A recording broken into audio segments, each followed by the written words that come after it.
இனிமே கண்ணை மூடிட்டு கடலை எண்ணெய் வாங்கலாம். ஏன்னா மந்த்ரா கடலை எண்ணெய் இதயத்தின் தயாரிப்பு. வறுக்க பொரிக்க ஏன் எல்லா சமையலுக்கும் மந்த்ரா தான். மந்த்ரா கடலை எண்ணெய், அபார ருசி, ஆரோக்கியமான உடல் நலம். சென்னை அண்ணா சாலை ஜிபி ரோட்டில் உள்ள கேஆர் காம்ப்ளெக்ஸில் வாகன உதிரி பாகங்கள் கடை உள்ளிட்ட பல கடைகள் உள்ளன. காம்ப்ளெக்ஸின் மாடியில் உள்ள உதிரி பாகங்கள் குடோனில் திடீரென தீ விபத்து ஏற்பட்டது. குடோன் முழுவதும் தீ பரவியதால் அந்த இடத்தையே கரும் புகை சூழ்ந்தது. 5 வாகனங்களில் வந்த தீயணைப்பு குழுவினர் நீண்ட நேரம் போராடி தீயை அணைத்தனர்.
கடை எடுங்க, அந்த சீன் அப்படியே எடுங்க சார்.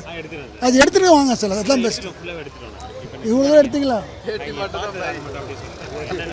ஒன்றும் நடக்கல சார். ஒரு 3:30 மணிக்கு ஒரு சவுண்ட் வந்து பட்டா சவுண்ட் மாதிரி மேலே வந்து வச்சுட்டு பார்த்தா இந்த மாதிரி ஷெட்டு மாதிரி வந்து போட்டுருந்தாங்க. இது பாருங்கள், இந்த ஷெட் இல்லை, அதே மாதிரி தான் போட்டிருந்தாங்க. அந்த ஷெட்டில் தான் ஒடிஞ்சு கிராக் ஆகிட்டு அப்புறம் ஃபயர் டெவலப் ஆகிடுச்சு. All accessories, bumper, lights, everything, about 30 lakhs sure. Total loss. Oh, they came very fast. Even police department served very lot. We are thankful to fire service and police department. Even ambulance came in seconds. Everything. Ellame on this, sir. Everything. The best is that the MES people came down and removed the fuses. Now they are refixing it. That you can take it, sir. Adu eduthukalam. Thank you, sir. நாங்கள் உட்காந்துருந்தோம். என் பேர் யூசுஃப். நாங்கள் stopping பண்ணுறது GB ரோட்டில் இங்கே தான் வேலை பார்க்குறோம். நம்ம கடை பக்கத்தில் நானும் ஓனர்லாம் உட்காந்துருந்தோம். வயிறு எரிஞ்ச மாதிரி ஸ்மெல் வந்தது. பார்த்தாக்கா மேலேருந்து புகையாக போயின்னு இருந்தது. அப்படியே அதான் அப்பமா கொஞ்சம் நேரம் புகை வந்தது. அது அப்புறம் ஃபயர் வந்தது.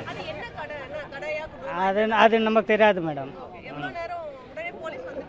வந்துட்டாங்க, ஃபௌரான்னு வந்துட்டாங்க ஆம்புலன்ஸ். இது ஃபயர் சர்வீஸ் வந்துச்சு. நான் இப்போ தான் ஒரு 3:30-4 மணி இருக்கும். யாருமே இல்லை. எல்லாம் வந்து வந்துட்டாங்க. எல்லாமே போலீஸ் வந்து எல்லாமே இறங்குன்னு சொல்லிட்டு எல்லாமே இது பண்ணுறாங்க. அதெல்லாம் தெரியாது சார். தீ விபத்தில் பல லட்சம் ரூபாய் மதிப்பிலான பொருட்கள் எரிந்து சேதமடைந்தன. தீ விபத்துக்கான காரணம் பற்றி போலீசார் விசாரிக்கின்றனர்.